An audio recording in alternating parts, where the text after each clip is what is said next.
प्यारे बच्चों, उम्मीद करते हैं कि आप लोग का तैयारी अच्छे से चल रहा होगा। आज हम बहुत ही महत्वपूर्ण क्वेश्चन का डिस्कशन करने वाले हैं जो कि प्रीवियस ईयर से रिलेटेड है।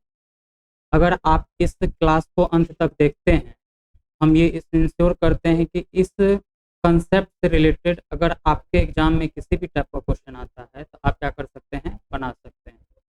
तो चलिए क्लास को एक लाइक के साथ स्टार्ट करते हैं। और हाँ, अगर आप इस चैनल पे नए हैं तो आप चैनल को शेयर और सब्सक्राइब कर दें ताकि हमारा मनोबल बढ़ा रहे और इस टाइप का कंटेंट आपको मिलता रहे।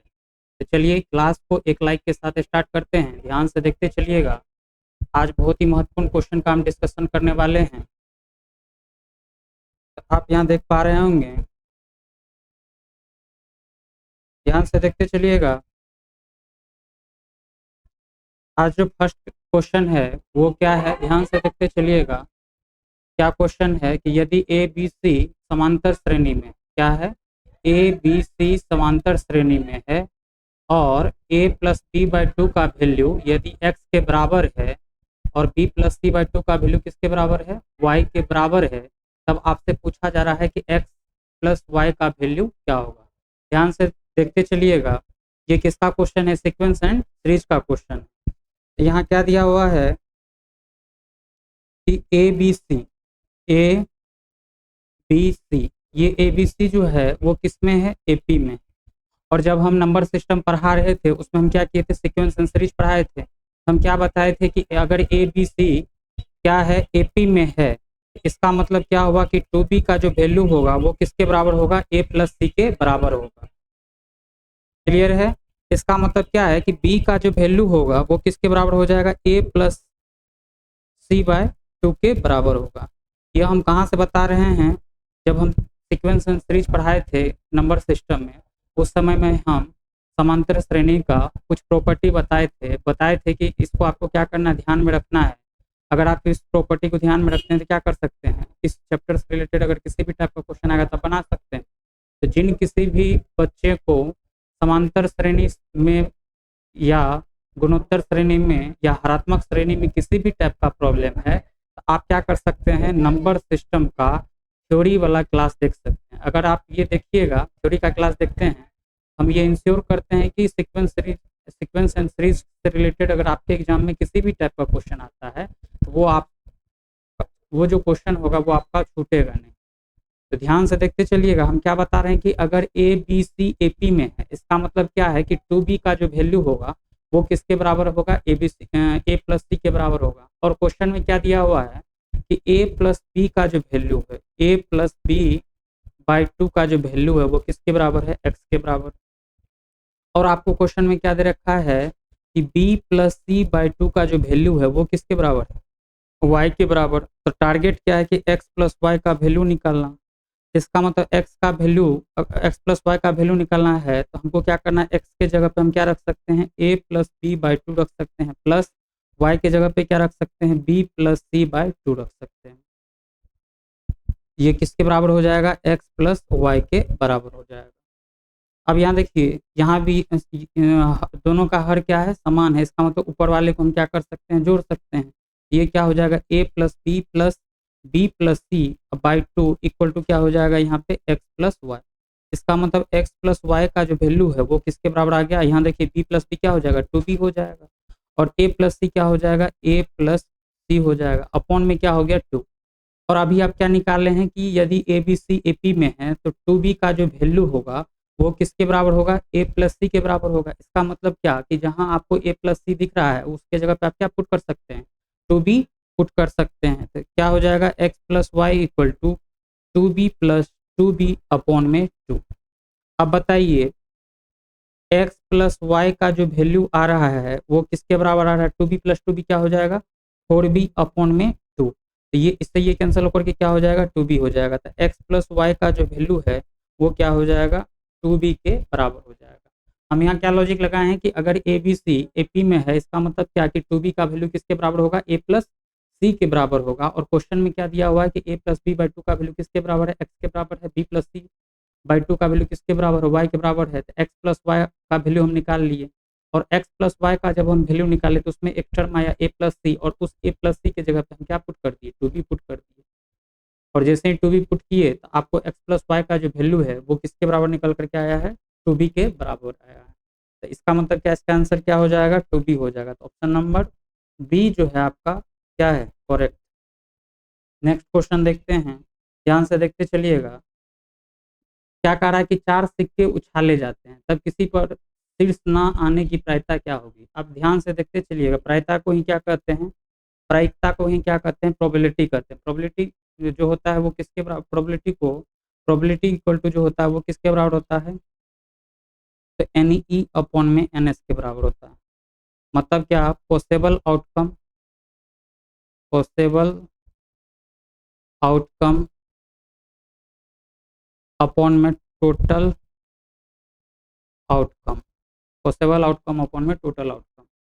यहाँ देखते चलिएगा, अगर अगर इस क्वेश्चन को बनाने से पहले हम क्या करते हैं ये आपको पता होना चाहिए। दूसरा चीज़ क्या है कि अगर हम मान लेते हैं कि मेरे पास दो सिक्का है और इस दोनों सिक्का को हम उछालते हैं, तो एक सिक्का पे क्या हो सकता है, एक साइड टेल होता है और एक साइड क्या होता है, हेड आता है। एक सिक्का पे टेल, एक साइड टेल रहता है और दूसरे साइड क्या रहता है, हेड रहता है। मतलब क्या, दोनों सिक्का को अगर एक बार उछालते हैं तो हो सकता है कि पहले सिक्के पे टेल आ जाए और दूसरे सिक्के पे क्या आ जाए, हेड आ जाए। एक प्रोबेबिलिटी ये बन सकता है, प्रायिकता बन सकता है। दूसरा क्या है कि दोनों पे क्या आ जाए, हेड ही आ जाए, एक प्रोबेबिलिटी ये बन सकता है। तीसरा प्रोबेबिलिटी क्या है कि दोनों पे क्या आ जाए, टेल आ जाए। या ऐसा भी हो सकता है कि एक पे पहले पे हेड और दूसरे पे टेल आ जाए। मतलब क्या कि अगर दो सिक्का है तो दो सिक्का से कितना पॉसिबिलिटी बन रहा है, चार पॉसिबिलिटी बन रहा है कि किस पे हेड आएगा और हेड आएगा कि टेल आएगा। इसका मतलब क्या हुआ कि दो सिक्का है तो दो की पावर क्या कर दिए, टू कर दिए। आपको क्या पता चल गया कि टोटल आउटकम क्या आ सकता है, मतलब पॉसिबिलिटीज क्या है, कितना पॉसिबिलिटी पॉसिबल आउटकम है, ये आपको पता चल गया। या आप यह कह सकते हैं कि संभव परिमाणों की संख्या जो है उसी को अपन किसी से रिप्रेजेंट करते हैं, एनएस से रिप्रेजेंट करते हैं। टोटल आउटकम का मतलब क्या हो गया, संभव परिमाणों की संख्या। तो यहाँ संभव परिमाणों की संख्या इस एग्जाम्पल में आप क्या समझे, कितना हो जाएगा, टू की पावर टू के बराबर हो जाएगा। उसी तरह से अगर चार सिक्का रहेगा, चार सिक्का रहेगा तो इसके इस चार सिक्के के कारण से जो है संभव परिणामों की संख्या, मतलब एनएस का जो वैल्यू आ सकता है वो किसके बराबर हो जाएगा, टू की पावर फोर। यहाँ टू की पावर टू आया है क्योंकि सिक्का का संख्या कितना था, दो था। यहाँ सिक्का का संख्या कितना है, चार है, तो इसका मतलब टू की पावर फोर हो जाएगा। तो टू की पावर फोर का जो वैल्यू हो जाएगा वो किसके बराबर हो जाएगा, 16 के बराबर हो जाएगा। मतलब क्या है कि संभव परिमाणों की संख्या जो है वो किसके बराबर आ जाएगा, 16 के बराबर आ जाएगा। अब क्या कर रहा है कि चार सिक्के उछाले जाते हैं तब किसी पर भी शीर्ष ना आए। इसका मतलब शीर्ष ना आए, इसका मतलब क्या है कि चारों सिक्का पे क्या आ जाए, टेल ही आ जाए। क्या आ जाए, टेल ही आ जाए। अगर चारों सिक्का पे टेल ही आ गया, इसका मतलब पॉसिबल आउटकम क्या है, पॉसिबल आउटकम को ही हिंदी में क्या कहेंगे कि शीर्ष पर ना आने की, किसी पर भी शीर्ष ना आने की प्रायिकता क्या हो सकता है, टी टी टी सब पे क्या आ जाए, टेल आ जाए। तो उस केस में अनुकूल परिमाणों की संख्या, मतलब पॉसिबल आउटकम की संख्या कितना हो गया, वन हो गया। आपको पता है कि P इक्वल टू जो होता है वो किसके बराबर होता है, तो पॉसिबल आउटकम। तो पॉसिबल आउटकम मतलब अनुकूल परिमाणों की संख्या, जिसको अपन क्या चीज से रिप्रेजेंट करते हैं, एन से, अपॉन में एन एस मतलब टोटल आउटकम, उसी को क्या कहते हैं, संभव परिमाणों की संख्या। तो संभव परिमाणों की संख्या को क्या कहते हैं, एन एस। अब बताइए एन का जो वैल्यू है वो किसके बराबर है, वन के बराबर है, और एन एस का जो वैल्यू है वो किसके बराबर है, वन अपॉन में 60 के बराबर है। इसका मतलब क्या कि चार सिक्का उछाले जाते हैं तब किसी पर भी शीर्ष न आने की प्रायिकता जो होगी वो किसके बराबर होगा, 1/16 के बराबर होगा। और ये आपको ध्यान में रखना है कि प्रोबेबिलिटी का जो वैल्यू आता है हमेशा किसके बीच में आता है, 0 से 1 के बीच में आता है। ध्यान में क्या रखना है कि प्रोबेबिलिटी का जो वैल्यू आता है हमेशा 0 से 1 के बीच में रहता है। ये भी क्वेश्चन आपको समझ में आ गया होगा। अब नेक्स्ट क्वेश्चन देखिए, इसका आंसर क्या हो जाएगा, 1/16 हो जाएगा। नेक्स्ट क्वेश्चन देखिए, क्या कह रहा है कि एक 4 सेंटीमीटर भुजा के घन को 1 सेंटीमीटर वाले घनों में काटा जाता है। तो सभी छोटे घन वाले का पृष्ठीय क्षेत्रफल बड़े वाले घन का पृष्ठीय क्षेत्रफल से अनुपात, ये क्वेश्चन पूछा जा रहा है। तो अगर मान लेते हैं कि ये एक घन है, ध्यान से देखते चलिएगा, हम क्या कर रहे हैं, ये एक घन है, इस घन का जो एक भुजा है 4 सेंटीमीटर है, इसका मतलब तीनों भुजा क्या होगा, 4 सेंटीमीटर होगा। ये भी 4 है, ये भी 4 है, ये भी 4 है। अब इस घन को काट करके हम क्या कर रहे हैं, छोटा छोटा घन बना रहे हैं, जिसका एक भुजा किसके बराबर है, 1 सेंटीमीटर के बराबर है। किसके बराबर है, 1 सेंटीमीटर के बराबर है। मतलब क्या, इतना छोटा छोटा छोटा हम क्या किए, इस बड़े घन को छोटे छोटे घन में काट लिए हैं, जिसका एक भुजा की जो लंबाई है वो कितना है, 1। अगर हम ये पूछे कि इस घन के हेल्प से आप कितना छोटा छोटा घन काटे हुए हैं, ये आप निकाल पाइएगा। हम क्या बता रहे हैं, फिर से सुनिए, कि इस बड़े वाले घन के हेल्प से आप कितना छोटे वाले घन बना सकते हैं। अगर ये फाइंड आउट करना हो तो आप कैसे कर सकते हैं, आपको पता है कि इसका आयतन और इसका आयतन, दोनों का आयतन क्या होगा, सेम होगा, मतलब वॉल्यूम जो होगा सेम होगा। और घन का जो वॉल्यूम होता है, घन का जो आयतन होता है, मतलब बड़े घनों का आयतन इक्वल टू क्या हो जाएगा, छोटे घनों का आयतन। ये तो आपको कंसेप्ट में क्लियर है, क्योंकि यही बड़ा वाला जो घन है, इसको काट करके हम क्या किए, छोटे घन में कन्वर्ट किए। अब अगर ये हम मान लें कि इस घन के हेल्प से, बड़े घन को जब हम काटे हैं, इसको काटने के बाद हमको कितना घन मिला है, n घन मिला है। मतलब क्या, इस बड़े 4 सेंटीमीटर भुजा वाला के घन को जब 1 सेंटीमीटर भुजा वाले घन में हम काटे हैं, तो ये कितना घन आपको बना है, n घन बना है, ये हम मान लेते हैं। तो बड़े घनों का आयतन क्या हो जाएगा, 4 का क्यूब इक्वल टू छोटे घन, तो मान लेते हैं कि एक छोटे घनों का जो आयतन हो जाएगा, क्या हो जाएगा, 1 का क्यूब हो जाएगा। और ऐसा ऐसा कितना घन बना है, n घन बना है, तो ये क्या हो जाएगा, इंटू एन। ये दोनों वैल्यू जो होगा वो आपस में बराबर होगा। तो 4 का क्यूब इक्वल टू क्या हो जाएगा, 1 का क्यूब इंटू एन। तो एन का जो वैल्यू है वो किसके बराबर हो गया, 64 के बराबर हो गया। मतलब क्या, कि इस बड़े वाले घन को जब आप 1 सेंटीमीटर भुजे वाले घन में काटते हैं, तो कितना घन आपको मिलेगा, 64 घन मिलेगा। ये क्लियर है आपको, ध्यान से देखते चलिएगा, कितना घन मिलेगा आपको, 64 घन मिलेगा। अब अगर 64 घन आपको मिला, यहाँ देखिए क्वेश्चन में पूछा क्या जा रहा है कि सभी छोटे वाले का पृष्ठीय क्षेत्रफल, मतलब सभी छोटे वाले जो घन का पृष्ठीय क्षेत्रफल और बड़े वाले घन का पृष्ठीय क्षेत्रफल का अनुपात क्या होगा। हम क्या करेंगे, सबसे पहले सभी छोटे वाले घनों का पृष्ठीय क्षेत्रफल निकाल लेंगे। तो हम क्या करते हैं, सभी छोटे वाले घनों का अगर पृष्ठीय क्षेत्रफल आपको निकालना है, तो हम क्या करते हैं, एक छोटा घन जो है उसका हम पृष्ठीय क्षेत्रफल निकाल लेंगे, और उसमें अगर हम 64 से गुना कर देंगे, तो सभी छोटे वाले घनों का पृष्ठीय क्षेत्रफल आपको पता चल जाएगा।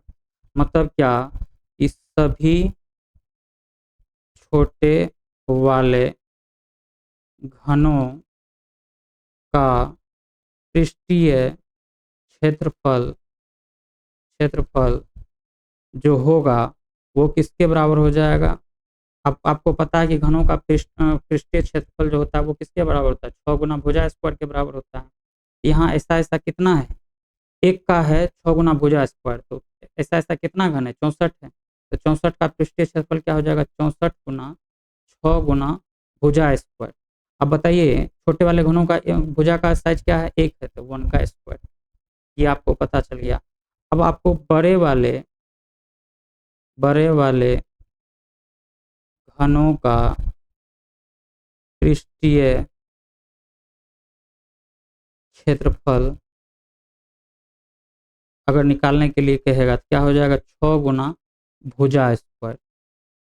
अब बताइए, बड़े वाले घनों का जो भुजा का जो वैल्यू है वो किसके बराबर है, 4 के बराबर है, तो 6 गुना 4 का स्क्वायर। अब यहाँ देखिए, आपसे क्वेश्चन में पूछा क्या जा रहा है कि सभी छोटे वाले घनों का पृष्ठीय क्षेत्रफल।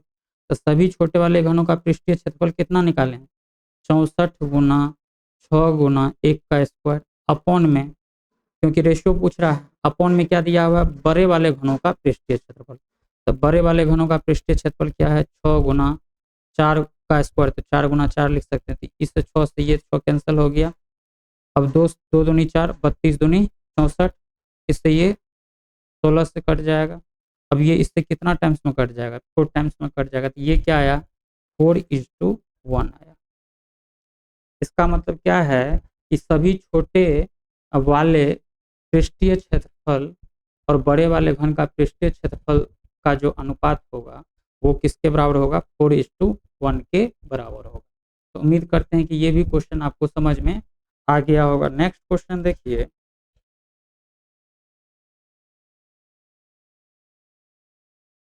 नेक्स्ट क्वेश्चन देखते चलिएगा। क्या कह रहा है, यदि 92 को 99 से रिप्लेस कर दिया गया है और 41 को 49 से रिप्लेस कर दिया गया है, तब कह रहा है कि फ्रैक्शन 46, 64, 87, 41, 68, 77, 86, 90, 56, 92 और 33 का जो है माध्य का क्या होगा। तो सबसे पहले जो दिया है प्रेक्षक, उसको हम क्या करेंगे, लिख लेंगे।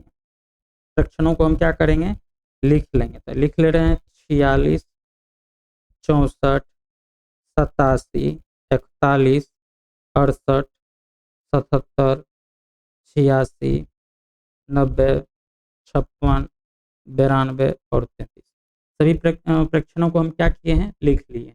अब क्या कर रहा है कि 92 को किससे चेंज कर दिया गया, 99 से। मतलब 92 को किससे रिप्लेस कर दिया गया है, 99 से। इसका मतलब क्या है कि जहां आपको 92 दिखेगा उसको आपको किससे रिप्लेस करना पड़ेगा, 99 से। और 41 को किससे रिप्लेस करना पड़ेगा, 49। तो देखिए 41 को किससे रिप्लेस कर दिए, 49। करने के बाद इसका मतलब क्या कि आप इस 41 या 92 से आपको कोई मतलब नहीं। करने के बाद हम क्या करते हैं, इसको बढ़ते क्रम में सजा लेते हैं।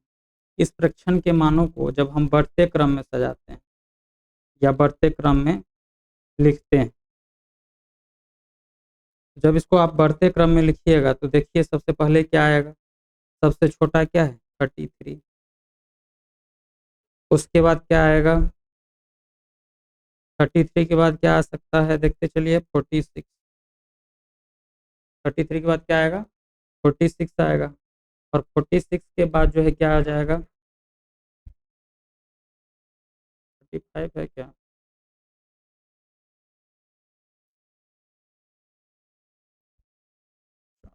46, 64, 87, 41, 41 को किसे 49 से कर दिए हैं। उसके बाद 68, यहाँ 68, 77, 86, 90, 92, यहाँ देखते चलिएगा। उसके बाद हम क्या करते हैं, बढ़ते क्रम में सजाते हैं। 33 हो गया। उसके बाद क्या आ जाएगा, 46 आ जाएगा। उसके बाद क्या लिख सकते हैं आप, 46 के बाद आप क्या लिख सकते हैं, 56 लिख सकते हैं। 56 के बाद आप क्या लिख सकते हैं, 64 लिख सकते हैं। 64 के बाद आप क्या लिख सकते हैं, 68 लिख सकते हैं। अब यहाँ देखिए 41 को 49 से रिप्लेस किया है, तो यहाँ एक पॉइंट आपको छूट गया है, फिर से हम लिख दे रहे हैं। 33 हो गया। 33 के बाद 46 लिए। 46 के बाद आपको क्या लेना है, 49 लेना है। 49 के बाद आपको क्या लेना है, 56 लेना है। 56 के बाद आपको क्या लेना है, 64 लेना है। 64 के बाद आपको क्या लेना है, देखते चलिए, 68 लेना है। क्या लेना है, 68 लेना है। 68 के बाद जो है, 68 के बाद आप क्या लिख सकते हैं, 68 के बाद आप क्या लिख सकते हैं, 77 लिख सकते हैं। 77 के बाद आप क्या लिख सकते हैं, 87 लिख सकते हैं। क्या लिख सकते हैं, 87 लिख सकते हैं। और 87 के बाद जो है आप क्या लिख सकते हैं, 86 लिख सकते हैं। उसके बाद आप क्या लिख सकते हैं, 87 लिख सकते हैं। 86 उसके बाद 87। उसके बाद आप क्या लिख सकते हैं, 90 लिख सकते हैं। उसके बाद 99 लिख सकते हैं। यहाँ काउंटिंग कर लीजिए कितना, 1 2 3 4 5 6 7 8 9 10 1 11। अब यहाँ भी गिन लेते हैं 11 है कि नहीं, 1 2 3 4 5 6 7 8 9 10 11। इसका मतलब क्या कि ये जो प्रायिकता था उसको हम क्या किए, बढ़ते क्रम में लिख दिए। अब यहाँ नंबर ऑफ फ्रैक्शन जो है, नंबर ऑफ फ्रैक्शन कितना है, ध्यान से देखते चलिएगा। नंबर ऑफ फ्रैक्शन कितना है, तो नंबर ऑफ फ्रैक्शन है 11। 11 जो है वो क्या है, विषम। जब विषम रहता है तो माध्यिका जो होता है, माध्यिका किसके बराबर होता है, n+1 माँ पद अपॉन में 2 के बराबर होता है। या यहाँ पद नहीं होगा, यहाँ फ्रैक्शन होगा, क्या हो जाएगा, n+1 माँ फ्रैक्शन बाय 2। अब यहाँ नंबर ऑफ फ्रैक्शन कितना है, 11। तो यहाँ देखिए 11 + 1 करेंगे, आप बाय 2 करेंगे तो 11 + 1 क्या हो जाएगा, 12 हो जाएगा। 12/2 करेंगे तो क्या हो जाएगा, 6वां फ्रैक्शन। अब बताइए 6वां फ्रैक्शन गिनना है तो कहाँ से काउंटिंग करते हैं, एक ये हो गया 1 2 3 4 5 6। आपके हिसाब से इसका आंसर कितना आना चाहिए, 68 आना चाहिए। कितना आना चाहिए, 68 आना चाहिए। क्लियर है। अब हम नेक्स्ट क्वेश्चन देखते हैं।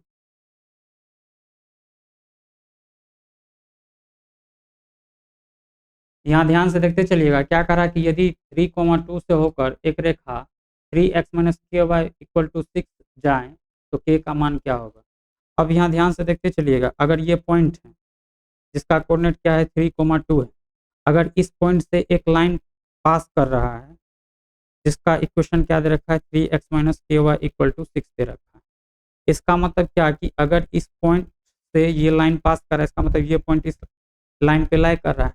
जब ये पॉइंट इस लाइन पे अवस्थित है या लाई कर रहा है, उस केस में इसका मतलब क्या हुआ कि ये किसका वैल्यू है, एक्स का वैल्यू है, और ये किसका वैल्यू है, वाई का वैल्यू है। इसका मतलब ये हुआ कि एक्स के जगह पे 3 और वाई के जगह पे पुट इसमें करेंगे तो इसका वैल्यू किसके बराबर आना चाहिए, 6 के बराबर आना चाहिए। इसका मतलब क्या है कि 3,2 जो है इस इक्वेशन को सेटिस्फाइड करेगा। क्यों, क्योंकि ये पॉइंट जो है इस लाइन पे क्या कर रहा है, लाई कर रहा है। हम क्या करेंगे, एक्स जहाँ जहाँ आपको एक्स दिखेगा वहाँ पे क्या पुट कर सकते हैं, 3, और जहाँ वाई दिखेगा वहाँ पे क्या पुट कर देंगे, 2 इक्वल टू इसका वैल्यू किसके बराबर होना चाहिए, 6 के बराबर। तो 3 गुना 3 करेंगे तो 9 हो जाएगा, 2k हो जाएगा इक्वल टू 6। अब अगर 2k का वैल्यू निकालना है तो 9 - 6। अब 9 में से 6 को घटाएंगे तो क्या आ जाएगा, बताइए जल्दी से। 3 × 3 तो 9 हो गया, 2k हो गया equal to 6।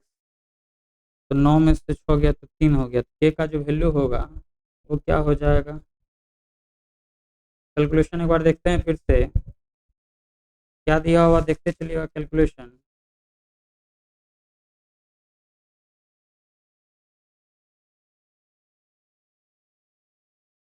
Three x minus के वाई इक्वल टू क्या दे रखा है, 5 दे रखा है। यहाँ 5 नहीं होगा, 6 नहीं होगा, यहाँ पे क्या हो जाएगा, 5 हो जाएगा। ध्यान रहे यहाँ पे क्या हो जाएगा, 5 हो जाएगा।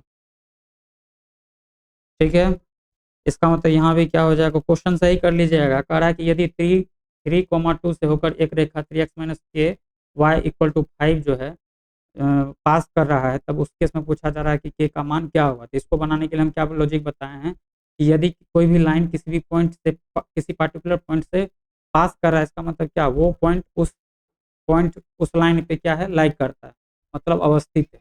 अगर अवस्थित है इसका मतलब क्या है कि उस पॉइंट का कोऑर्डिनेट जो है, जब उस लाइन के एक्स और वाई की जगह पे रखेंगे, वैल्यू पे रखेंगे, तो उसका भी वैल्यू क्या हो जाएगा, LHS का जो वैल्यू है वो किसके बराबर आ जाना चाहिए, RHS के बराबर आ जाना चाहिए। उसी को क्या कहते हैं कि अगर ये पॉइंट इस लाइन पे लैग कर रहा है, इसका मतलब क्या कि जब इस पॉइंट का एक्स और वाई कोऑर्डिनेट का वैल्यू इस इक्वेशन में डालेंगे तो क्या करेगा, सेटिस्फाइड करेगा। और सेटिस्फाइड करेगा मतलब क्या है कि LHS का वैल्यू किसके बराबर हो जाएगा, RHS के बराबर हो जाएगा। तो हम क्या किए हैं, यहाँ अगर 5 है तो यहाँ क्या हो जाएगा, 5 हो जाएगा। अब बताइए 2k इक्वल टू क्या हो जाएगा, 9 में से 5 गया तो क्या हो जाएगा, 4। तो k का जो वैल्यू होगा वो किसके बराबर हो जाएगा, 2 के बराबर हो जाएगा। तो इसका आंसर क्या हो जाएगा, 2 हो जाएगा। नेक्स्ट क्वेश्चन देखते हैं। नेक्स्ट क्वेश्चन देखिए क्या कह रहा है, मिलान कीजिए। ध्यान से देखते चलिएगा, मिलान कीजिए। मिलान करने के लिए क्या कर रहा है, यहाँ क्वेश्चन हम नहीं लिख पाए हैं, आप ध्यान से देखते चलिएगा। हम यहाँ क्या कर रहे हैं, क्वेश्चन लिख दे रहे हैं। ये ठोस है एक साइड, दूसरे साइड क्या है, आयतन है। क्या है, आयतन। एक में है शंकु, 2 नंबर में है बेलन जिसको सिलेंडर भी कहते हैं, तीसरा क्या है, गोलाकार, और चौथा क्या है, गोलार्ध। अब इधर ए नंबर में दिया हुआ है आपको 4/3 pi r cube, B number में दिया हुआ है pi r square h, C number में दिया हुआ है 2/3 पाई आर क्यूब, और डी नंबर में दिया है 1/3 pi r square h. 1/3 pi r square h, और ई नंबर में दिया है 1/3 पाई आर स्क्वायर एल। तो आपसे पूछा जा रहा है कि इसमें से कौन सा स्टेटमेंट जो है मिलान करने के लिए बोल रहा है कि कौन सा हो सकता है। ध्यान से देखते चलिएगा, हम यहाँ डायरेक्ट बताते हैं। अगर आपको पूछेंगे कि शंकु का आयतन क्या होगा, तो शंकु का आयतन तो आपको पता है क्या हो जाएगा, बताइए। शंकु का आयतन क्या हो जाएगा, शंकु का जो आयतन होता है वो किसके बराबर होता है, शंकु का जो आयतन होता है वो किसके बराबर होता है, 1/3 पाई आर स्क्वायर एच के बराबर होता है। मतलब क्या, शंकु का जो आयतन है वो क्या हो जाएगा, 1/3 पाई आर स्क्वायर एच। और बेलन का जो आयतन होता है, बेलन कैसा दिखता है, बेलन या उसी को क्या कहते हैं, सिलेंडर कहते हैं। तो अगर इसका एरिया आपको निकालना थी, इसका एरिया जो होता है वो क्या होता है, पाई आर स्क्वायर होता है। और इसका अगर हाइट एच कंसीडर कर लेते हैं, तो बेलन का जो आयतन हो जाएगा वो क्या हो जाएगा, पाई आर स्क्वायर इंटू एच। अब देखिए पाई आर स्क्वायर इंटू एच कहाँ दिख रहा है, यहाँ पे आपको दिख रहा है, दिख रहा है कि नहीं दिख रहा है। इसका मतलब क्या कि बेलन का जो आयतन हो जाएगा वो किसके बराबर हो जाएगा, पाई आर स्क्वायर एच के बराबर हो जाएगा। अब यहाँ क्या पूछ रहा है कि गोलाकार का जो आयतन होगा वो क्या होगा, क्या पूछा जा रहा है कि गोलाकार का जो आयतन होगा। ध्यान से देखते चलिएगा कि गोलाकार का आयतन क्या होगा। अब बताइए गोलाकार का जो आयतन होगा वो किसके बराबर हो जाएगा, गोलाकार या गोले का जो आयतन होता है वो किसके बराबर होता है, 4/3 पाई आर क्यूब। देखिए 4/3 पाई आर क्यूब कहाँ दिखा, ए नंबर में दिखा। अब गोलार्ध का जो आयतन होता है वो किसके बराबर होता है, तो गोलार्ध का जो आयतन होता है 2/3 पाई आर क्यूब होता है। तो देखिए 2/3 पाई आर क्यूब किसमें है, सी ऑप्शन में। इसका मतलब क्या हुआ, एक का डी होगा, दो का क्या आएगा, बी आएगा, और 3 का जो है ए आएगा, और 4 का जो है वो क्या आ जाएगा, सी आ जाएगा। ये मेरा क्या हो जाएगा, आंसर हो जाएगा। तो उम्मीद करते हैं कि ये भी क्वेश्चन आपको समझ में आ गया होगा। ये क्या है, थ्योरी पेपर है, आपको आयतन सबका मालूम होना चाहिए। हम एक का यहाँ पे डिस्कस भी कर चुके हैं। तो नेक्स्ट देखिएगा, नेक्स्ट क्वेश्चन देखिए क्या कह रहा है। नेक्स्ट क्वेश्चन क्या कह रहा है कि यदि m और n द्विघात समीकरण x² plus X plus 8 equal to 0 के मूल है, तथा m माइनस n का जो वैल्यू है वो किसके बराबर है, 2 के बराबर है, तब आपसे क्या पूछा जा रहा है, p का मान पूछा जा रहा है। जब हम क्वाड्रेटिक इक्वेशन पढ़ाए थे उस समय हम क्या बताए थे, रूटों के अंतर का जो मोड होता है वो किसके बराबर होता है, √d अपॉन में मोड a के बराबर होता है। यही हम बताए थे। तो यहाँ पे रूट हम लोग क्या कंसीडर करते थे, अल्फा और बीटा कंसीडर करते थे, बट यहाँ पे ये रूट क्या कंसीडर कर लिया है, m और n कंसीडर कर लिया है। इसका मतलब क्या कि mod of m minus n equal to क्या हो जाएगा, √d अपॉन में मोड ऑफ a। अब बताइए x² plus 3x plus 8 equal to क्या दे रखा है, 0 दे रखा है। इसको अगर हम स्टैंडर्ड इक्वेशन से कंपेयर करेंगे तो इसका मतलब a का जो वैल्यू होगा, यहाँ देखिए x² का गुणांक क्या है, a है, कोफिशिएंट क्या है, a है। यहाँ x² का कोफिशिएंट कुछ नहीं है तो क्या है, 1 है, क्योंकि 1 से x² में गुणा करने पे कोई फर्क पड़ने वाला है नहीं। इसका मतलब क्या है कि 1 इक्वल टू जो होगा 1, a इक्वल टू 1 होगा, b इक्वल टू p होगा, और c इक्वल टू क्या हो जाएगा, 8 हो जाएगा। तो d का अगर वैल्यू आपको पता करना है तो d इक्वल टू क्या हो जाएगा, b² माइनस 4ac हो जाएगा। तो b का वैल्यू क्या है, p है, तो p का स्क्वायर माइनस 4a इंटू सी, तो p² माइनस क्या हो जाएगा, 32 आ जाएगा। ये किसका वैल्यू है, d का वैल्यू। अब बस यहाँ पे m माइनस एन का वैल्यू दे रखा है क्वेश्चन में, तो mod 2 equal to root under D, D का वैल्यू कितना निकालें, पी स्क्वायर माइनस 32 अपॉन में mod ए, तो ए का जो वैल्यू है 1 है, तो mod 1। अब बताइए mod 2 का वैल्यू किसके बराबर हो जाएगा, 2 इक्वल 2 के बराबर, क्योंकि ये पॉजिटिव नंबर है। जब पॉजिटिव नंबर को मोड से बाहर निकालते हैं तो जैसा अंदर में वैसा ही बाहर निकल जाता है, तो ये हो जाएगा पी स्क्वायर माइनस 32 अपॉन में 1। इसको जब अपन सॉल्व करते हैं तो पी स्क्वायर माइनस 32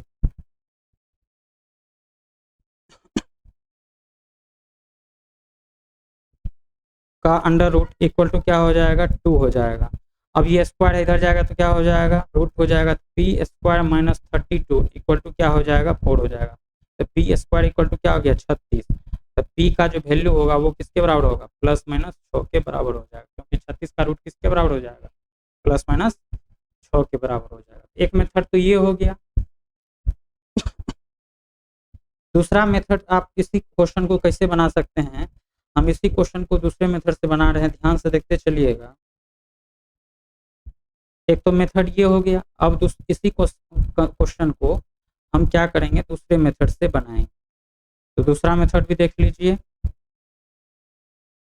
जो भी क्लास यहाँ होगा उसमें थोड़ा सा टाइम ज़्यादा लग सकता है, तो आप ये क्लास को आप क्या कीजिए, लास्ट तक देखिए, ताकि आप कंसेप्ट सीख पाएँ। ऐसा नहीं है कि हम 1 घंटा में आपको क्या कर सकते हैं, पूरा का पूरा क्वेश्चन विथ कंसेप्ट समझा सकते हैं। यहाँ पे जो भी क्लास चल रहा है वो क्या है, CTQ प्रोग्राम के तहत चला, मतलब कंसेप्ट थ्रू क्वेश्चन, मतलब क्वेश्चन के थ्रू आपको कंसेप्ट सिखाया जाएगा, ताकि इस कंसेप्ट से रिलेटेड अगर आपके एग्जाम में किसी भी टाइप का क्वेश्चन आता है तो आप क्या कर सकते हैं, बना सकते हैं। इस कारण से जो मैथ हो या केमिस्ट्री हो या फिजिक्स हो, उसमें क्या किया जाता है, थोड़ा सा टाइम दिया जाता है बच्चे को, कि अगर किसी भी बच्चे को उस पर्टिकुलर क्वेश्चन में क्या इस टॉपिक से जो है कंसेप्ट छुपा हुआ है, ये आपको बताने का कोशिश किया जाता है, ताकि अगर उस कंसेप्ट के हेल्प से अगर क्वेश्चन पूछा भी जाए तो आप क्या कर सके, बना सके। तो अगर हमको बस इसका आंसर बताना रहता तो हम डायरेक्ट एक मेथड बता करके क्या करते, निकल लेते यहाँ से। तो ये ध्यान रहे कि आपको जितना भी क्वेश्चन बताया जाएगा उसमें आपको कंसेप्ट सिखाया जाएगा,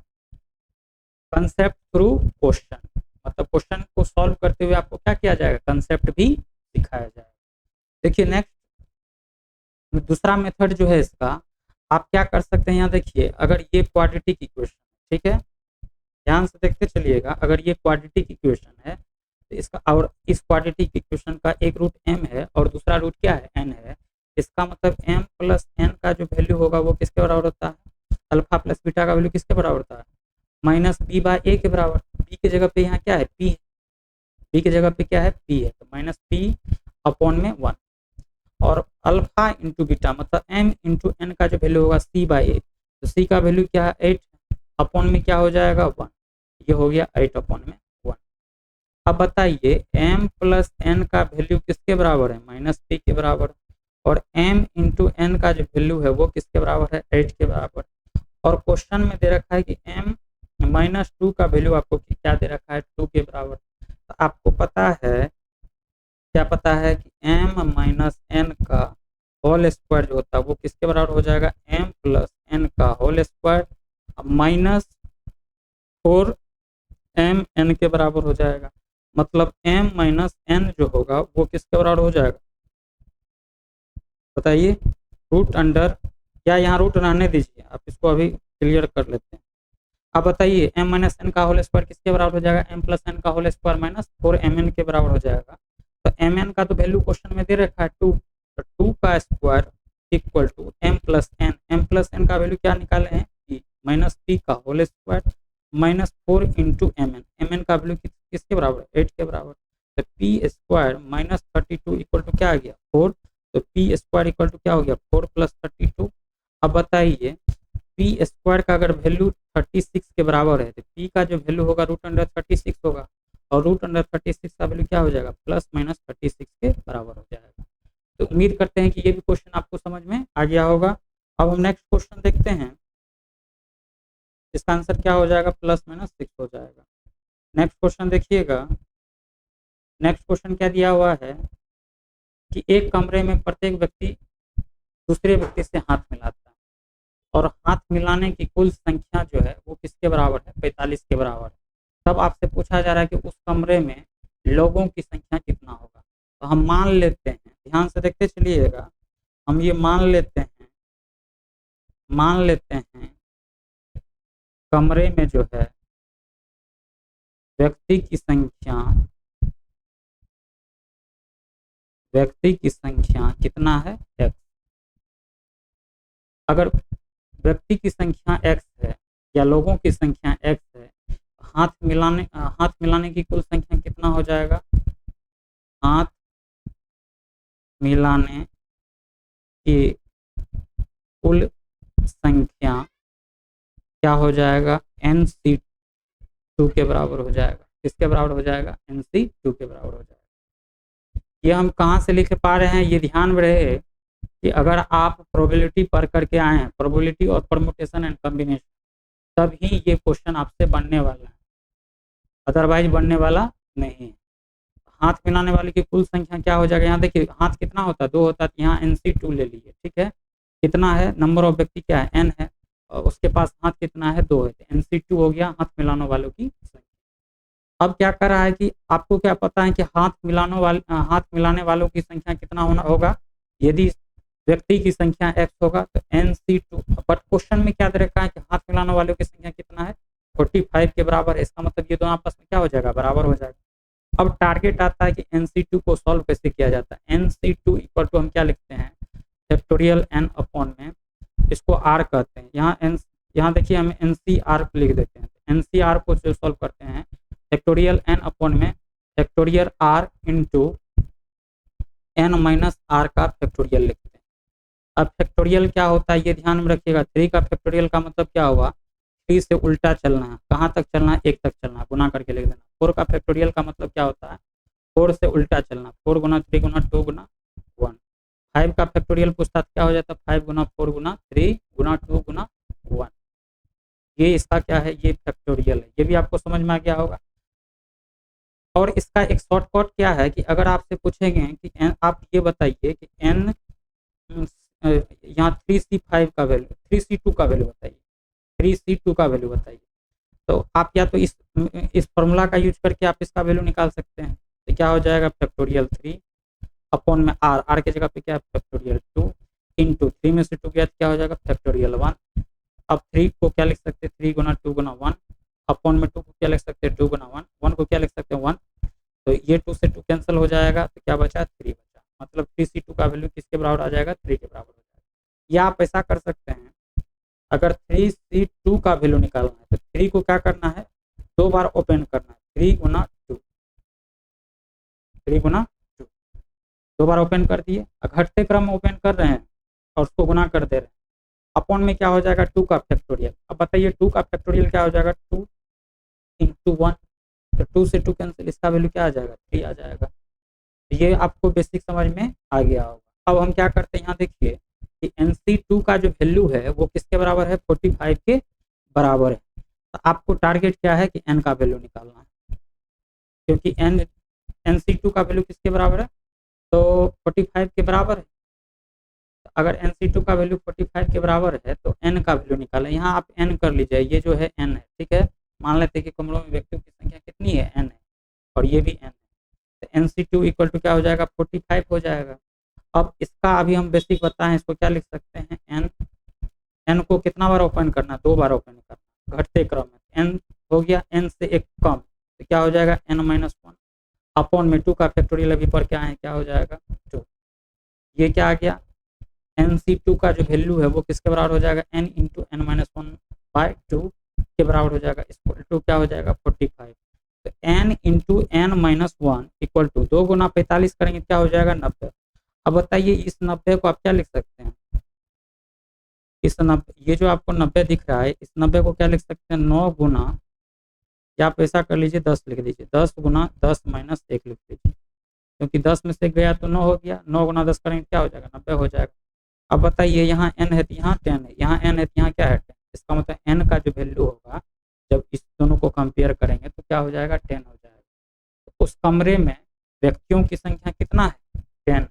तो उम्मीद करते हैं कि ये भी क्वेश्चन आपको समझ में आ गया होगा। अगर इस चैप्टर से रिलेटेड अगर आपको थ्योरी में प्रॉब्लम है तो आप क्या कर सकते हैं, प्रोबेबिलिटी का जो है क्लास आपके चैनल पे मिल जाएगा। आपको क्या हो जाएगा, चैनल पे मिल जाएगा।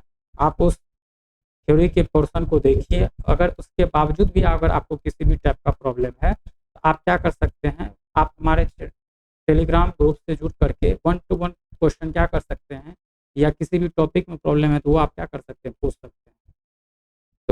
तो टेलीग्राम का लिंक आपको कहाँ मिल जाएगा, डिस्क्रिप्शन में मिल जाएगा, एक बार चेकआउट कर लीजिएगा। चलिए हम नेक्स्ट क्वेश्चन देखते हैं।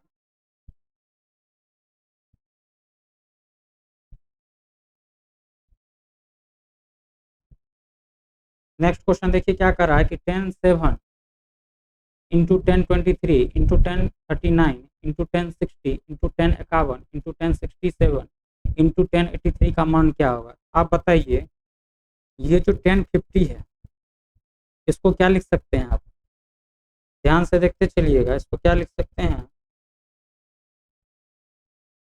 क्या लिख सकते हैं इसको,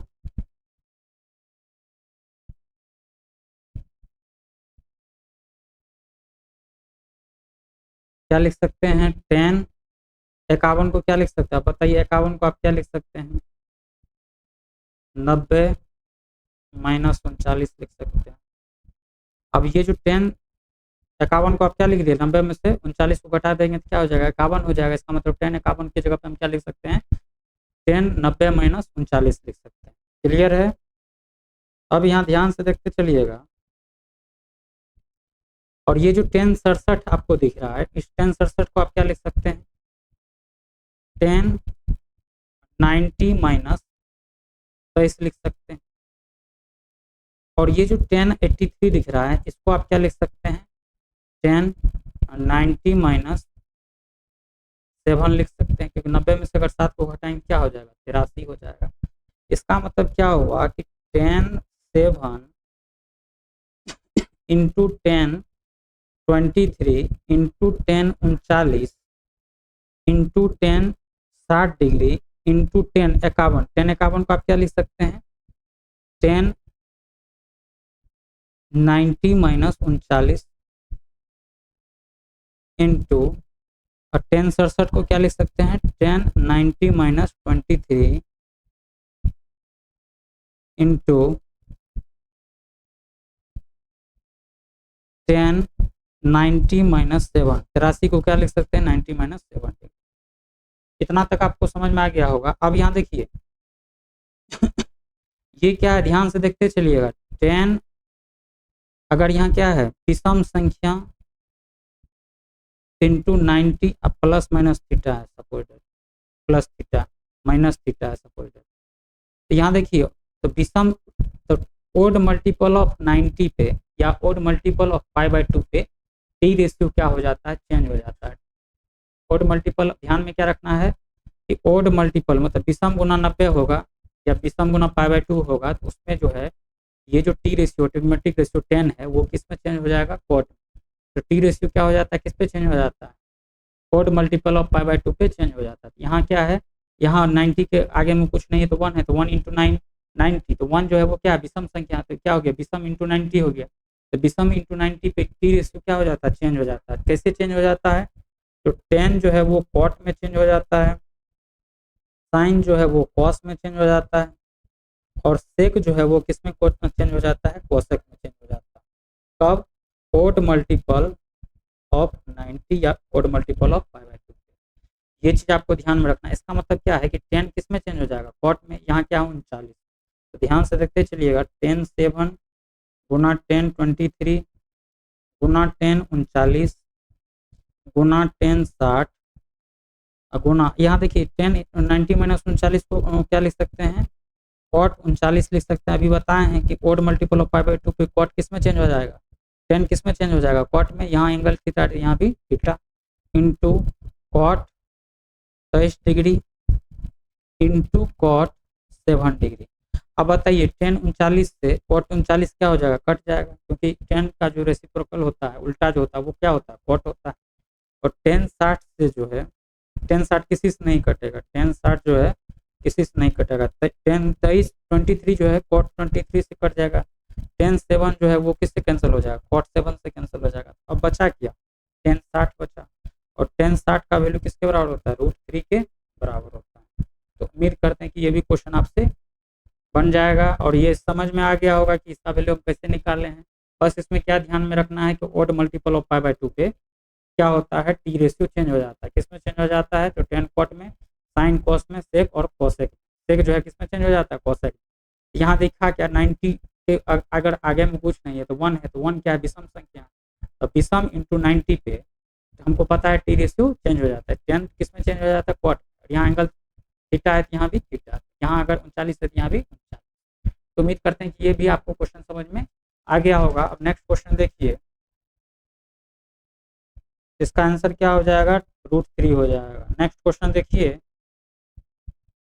कह रहा है कि यदि x² plus ax plus b equal to 0 समीकरण का एक मूल दूसरे मूल के 1/3 गुना है, तब पूछा जा रहा है कि a और b के बीच में सही संबंध क्या हो सकता है। ध्यान से देखते चलिएगा, x² plus ax plus b equal to 0, ये क्या है, एक क्या आपको दिख रहा है, एक क्वाड्रेटिक इक्वेशन दिख रहा है। अब कह रहा है कि अगर इसका एक रूट अपन अल्फा कंसीडर किए तो दूसरा रूट जो है पहले रूट का क्या है, 1/3 गुना अल्फा इंटू 1/3, तो ये क्या हो जाएगा, अल्फा/3 हो जाएगा। मतलब अगर एक रूट अल्फा है तो पक्के से दूसरा रूट क्या हो जाएगा, अल्फा/3 हो जाएगा। अब आपको क्या पता है कि रूटों का सम, मतलब मूलों का सम अल्फा प्लस बीटा, बीटा की जगह पे यहाँ क्या हो जाएगा, अल्फा/3। तो रूटों का सम जो होता है वो किसके बराबर होता है, -b/a। तो -b/a, यहाँ b की जगह पे क्या है, a है, तो -a हो गया, -b/a, a की जगह पे क्या है, 1। इसका मतलब अल्फा प्लस अल्फा/3 का जो वैल्यू है वो किसके बराबर है, -1 के बराबर है। एक तो ये आपको पता चला, और क्या है, पता है कि अल्फा इंटू बीटा मतलब क्या, कि मूलों का गुणनफल। यहाँ बीटा की जगह पे क्या रखेंगे, दूसरा मूल क्या है, अल्फा/3 इक्वल टू क्या हो जाएगा, c/a। तो c की जगह पे यहाँ क्या है, b/a, a की जगह पे क्या है, 1 का x² का कोफिशिएंट क्या है, 1, तो 1 हो जाएगा। तो अल्फा²/3 इक्वल टू क्या है, 3b है। इसका मतलब अल्फा² का वैल्यू किसके बराबर है, 3b के बराबर है। तो यहाँ a और b के बीच में रिलेशन फाइंड आउट करने के लिए कह रहा है। अब इसको और सॉल्व कीजिएगा तो अल्फा प्लस अल्फा/3, इसको क्या लिख सकते हैं, 4α/3 इक्वल टू माइनस का a। ये 9 नहीं है, ये a है, ठीक है। अब इसको मल्टीप्लाई करेंगे तो 4α इक्वल टू क्या हो जाएगा, -3a। इसका मतलब अल्फा की जगह पे हम क्या रख सकते हैं, -3a अपॉन में 4। अब बस अल्फा का वैल्यू इसमें पुट कर दीजिए। इसको अगर हम मान लेते हैं 1, इसको मान लेते हैं 2, तो समीकरण 2 में वो अल्फा का वैल्यू रखने पे क्या हो जाएगा, -3a/4 का whole square equal to 3b। अब 3 का स्क्वायर करेंगे क्या हो जाएगा, 9, a का स्क्वायर करेंगे तो a स्क्वायर, 4 का स्क्वायर करेंगे तो 16 इक्वल टू क्या हो जाएगा, 3b। अब इस 3 से ये 3 क्या हो जाएगा, कैंसल, ये क्या हो गया, 3a² इक्वल टू 60b। अब कौन सा ऑप्शन सही है, ऑप्शन नंबर बी क्या है, सही है। ऑप्शन नंबर, सॉरी बी नहीं होगा, ए होगा। क्या आया है, 3a² इक्वल टू किसके बराबर है, 60b के बराबर। तो 60b जो है वो कहाँ दिख रहा है, ऑप्शन नंबर ए में दिख रहा है। तो उम्मीद करते हैं कि ये भी क्वेश्चन आपको समझ में आ गया होगा। क्लास छोड़ करके मत जाइएगा, हम 30 क्वेश्चन का टारगेट लेकर के आते हैं, और जो भी क्वेश्चन हम यहाँ बता रहे हैं तो उसके पीछे जो भी कंसेप्ट इन्वॉल्व है वो भी बता रहे हैं, ताकि आपको अगर इस टाइप का क्वेश्चन अगर आपके एग्जाम में आता है तो आप क्या कर सके, बना करके जा सकें। अब ऐसा तो है नहीं कि हम बना दिया, आप देख लिए और देखने से आपको आप एग्जाम में जाते हैं तो आपसे क्वेश्चन बन ही जाएगा। तो आप क्या कीजिए, कंसेप्ट को सीखने का कोशिश कीजिए, और मेरे साथ आप क्या कर सकते हैं, प्रैक्टिस कीजिए, ताकि अगर इस कंसेप्ट से रिलेटेड या इस टाइप का क्वेश्चन अगर आपके एग्जाम में आता है तो आप क्या कर सकते हैं, बना सकते हैं। अगर आप बनाइएगा तो क्या होगा, अच्छा मार्क लाइएगा। अगर आप अच्छा मार्क लाते हैं तो आपका सिलेक्शन भी अच्छे कॉलेज के लिए होगा। तो चलिए नेक्स्ट क्वेश्चन देखते हैं। ध्यान क्या रखना है कि क्लास को शुरू से अंत तक देखना है। उसके बावजूद भी अगर आपको किसी भी टाइप का प्रॉब्लम है तो आप क्या कर सकते हैं, टेलीग्राम ग्रुप से जुड़ करके आप हमसे क्वेश्चन पूछ सकते हैं। तो चलिए नेक्स्ट क्वेश्चन देखते हैं, ध्यान से देखते चलिएगा। नेक्स्ट क्वेश्चन क्या है, नेक्स्ट क्वेश्चन दिया हुआ है कि a, b, a, b plus c, सी। इसमें भी देखो, ये जो क्वेश्चन है इसका पॉइंट जो है वो थोड़ा क्या है, गलत लिखा गया है। हम इस क्वेश्चन का जो पॉइंट है या उस क्वेश्चन को हम फिर से क्या कर रहे हैं, लिख दे रहे हैं। आप ध्यान से देखते चलिएगा। क्वेश्चन जो आपको दिख रहा है, क्या है क्वेश्चन? हाँ, ये जो पॉइंट आपको दिख रहा है ना, ये पॉइंट को आप बस चेंज करके लिख लीजिए। A comma B plus C एक है, दूसरा है B comma C plus A, तीसरा है C comma A plus B. तो कह रहा है कि बिंदु A comma B plus C comma B comma C plus A comma C comma A plus B बिंदुओं द्वारा रचित त्रिभुज का क्षेत्रफल जो होगा वो क्या होगा, ये पूछ रहा है। हम मान लेते हैं कि ये एक ट्रायंगल है। क्या है? ये एक ट्रायंगल है और इस ट्रायंगल का इस पॉइंट का जो वैल्यू है वो क्या है, इसको क्या कहते हैं, वर्टेक्स कहते हैं। इसका वैल्यू क्या है, इसका कोऑर्डिनेट क्या है, बी कोमा ए कोमा बी प्लस सी, और इसका हम कोऑर्डिनेट मान लेते हैं बी कोमा सी प्लस ए, और इसका कोऑर्डिनेट मान लेते हैं सी कोमा ए प्लस बी। ठीक है। तब अगर इसका आपको एरिया पूछा जाता है कि इसका इस ट्रायंगल का एरिया क्या होगा, ये बताइए। ये जो ट्रायंगल आपको दिख रहा है, इस ट्रायंगल का एरिया क्या होगा, ये बताइए। तो आप क्या करते हैं, इस टाइप के क्वेश्चन को बनाने के लिए आप क्या करते हैं, फॉर्मूला रट करके जाते हैं, और फॉर्मूला में थोड़ा सा भी दिक्कत हुआ तो आप क्या कीजिएगा, आपसे ये क्वेश्चन बनता नहीं। हम क्या करते हैं, इस कॉन्सेप्ट को थोड़ा लॉजिकली सॉल्व करने का कोशिश करते हैं। अगर आप समझ गए तो आपको अगर त्रिभुज का एरिया फाइंड आउट करने के लिए बोलेगा, अगर कोऑर्डिनेट दिया हुआ है, तो उस केस में आपको फॉर्मूला रटने का कोई ज़रूरत नहीं पड़ेगा। तो ध्यान से देखते चलिएगा। इसको मान लेते हैं 1, इसको मान लेते हैं 2 और इसको मान लेते हैं 3। 1 2 3 मान लिए। अब यहाँ देखिए, यहाँ आपको क्या ध्यान में रखना है, ट्रायंगल के एरिया को हम किससे रिप्रेजेंट कर रहे हैं, डेल। ये इक्वल टू जो होता है 1/2 होता है, इनटू यहाँ मोड भी होता है, तो मोड अभी हटा देते हैं या मोड रख भी सकते हैं, 1/2। अब यहाँ देखिए फर्स्ट पोजीशन पे इसको क्लॉकवाइज घूमना है या एंटी क्लॉकवाइज घूमना है, मतलब घड़ी की सुई की दिशा में या घड़ी के विपरीत डायरेक्शन में घूमना है। तो एक से अगर घूमेंगे तो ये क्या है, घड़ी की सुई का दिशा है। तो एक से अगर हम घड़ी की सुई की दिशा में घूमेंगे तो एक के बाद कहाँ पहुँचेंगे, 2 के पास पहुँचेंगे, और 2 के बाद कहाँ पहुँचेंगे, 3 के पास पहुँचेंगे। अब देखिए हम कैसे लिखते हैं इसका एरिया। अब अगर हम 1 के पास हैं तो यहाँ पे एक्स कोऑर्डिनेट क्या है, ए, लिख लिए। अगर ए कोऑर्डिनेट एक्स का ए कोऑर्डिनेट लिख लिए, उसके बाद आपको क्या करना है, ध्यान से देखते चलिएगा। उसके बाद आपको क्या करते हैं,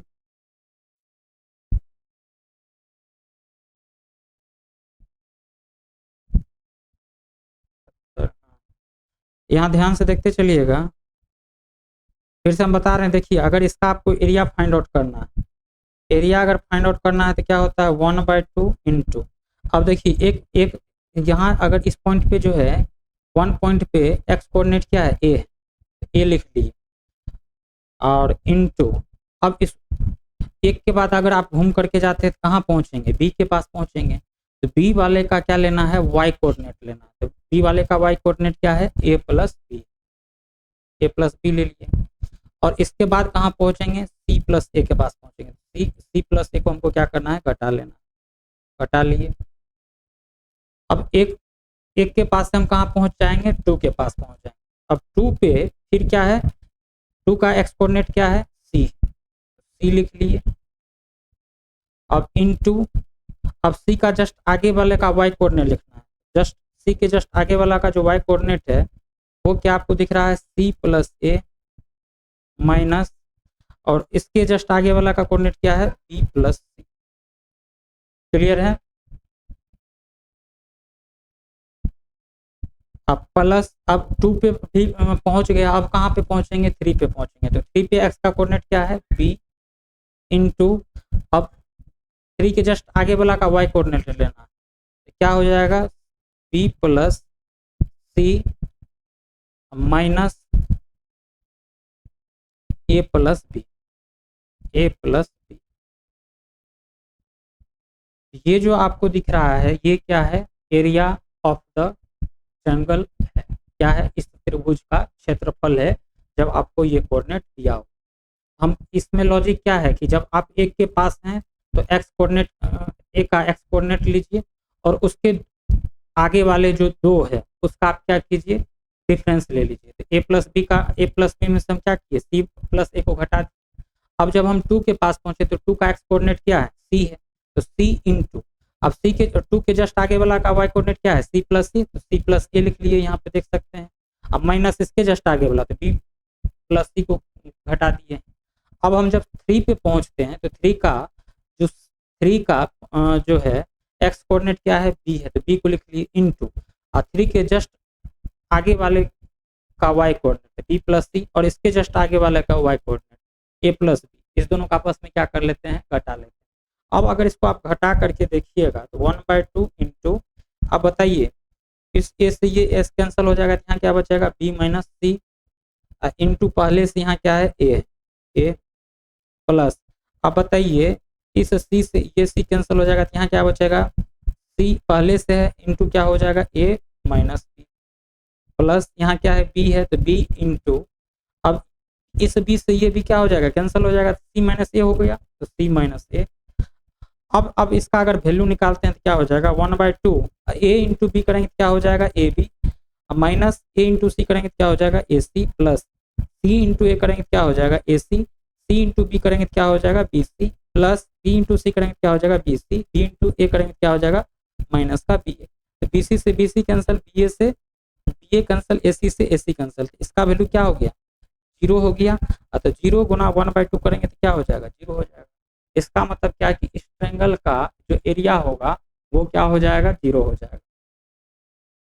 तो इस टाइप के क्वेश्चन को आप में 3 या 4 मेथड से बना सकते हो। तो हम बस अभी क्या किए हैं, एक मेथड का यूज किए हैं, आप स्टेयर मेथड से भी इस क्वेश्चन को क्या कर सकते हैं, सॉल्व कर सकते हैं।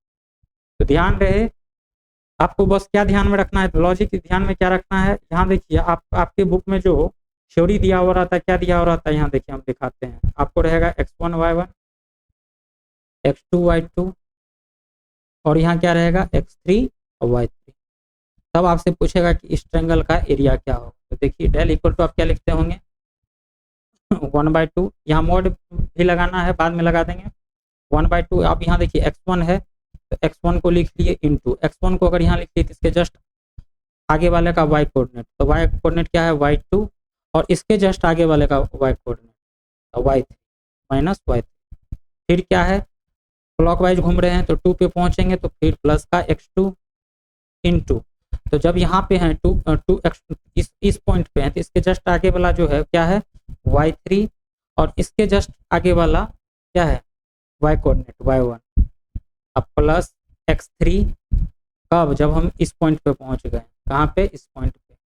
तो ये x3 के पास अगर हम पहुंचे हुए हैं तो x3 के जस्ट आगे वाले का y कोऑर्डिनेट क्या है, y1, माइनस y1 के जस्ट आगे वाला इस y1 के जस्ट आगे वाला y कोऑर्डिनेट क्या है, y3।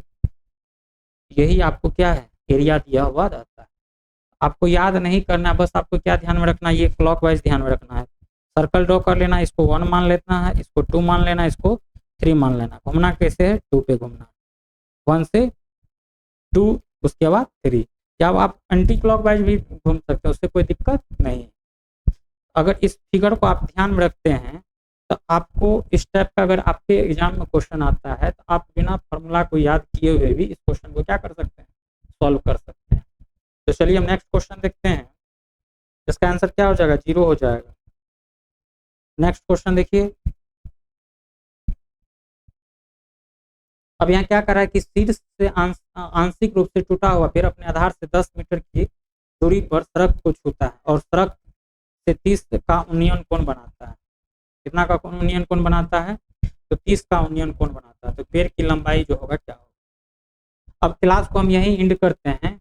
अब हम क्या करेंगे, इस क्वेश्चन को अगले क्लास में सॉल्व करेंगे। तो आप अगर आप हमारे चैनल पे नए हैं तो आप क्या कर सकते हैं, चैनल को सब्सक्राइब कर सकते हैं ताकि आपको कॉन्सेप्चुअल नॉलेज मिल पाए और आप क्या करें, एग्जाम में इस कंसेप्ट का यूज करके या इस कंसेप्चुअल नॉलेज का यूज करके ज़्यादा से ज़्यादा मार्क ला पाएँ। तो चलिए मिलते हैं नेक्स्ट क्लास में, तब तक के लिए बाय।